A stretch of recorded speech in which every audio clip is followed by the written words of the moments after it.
નમસ્કાર, હું Anita Parekh, Jayesh TV India ન્યૂઝમાં આપનું હાર્દિક સ્વાગત છે। તો વાત કરીએ શેર માર્કેટની તો ગઈકાલે શેર બજારમાં જંગી કડાકો આવ્યા પછી આજે ભારે અફરાતફરી વચ્ચે સેન્સેક્સ અને નિફ્ટીમાં હકારાત્મક અસર જોવા મળી રહી છે। આજે શરૂઆતમાં સેન્સેક્સમાં 1000થી વધુ આંકનો વધારો જોવા મળ્યો હતો। અત્યારે સેન્સેક્સ 72,500 આસપાસ અને નિફ્ટી 22,000 આસપાસ કારોબાર કરી રહ્યા છે।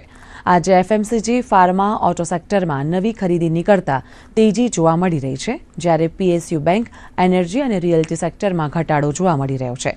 કોમોડિટીની વાત કરીએ તો બ્રેન્ટ ક્રૂડ ઓઇલમાં સતત ઘટાડો જોવા મળી રહ્યો છે। બ્રેન્ટ ક્રૂડ ઓઇલ ઘટીને 77.50 પ્રતિ બેરલ આસપાસ કારોબાર કરી રહ્યું છે। તો સોના ચાંદીના ભાવમાં આજે વધારો જોવા મળી રહ્યો છે। એમસીએક્સ પર સોનાનો ભાવ ₹72,200 પ્રતિ તોલા અને ચાંદીનો ભાવ 89,900 પ્રતિ કિલોગ્રામ બોલાઈ રહ્યો છે।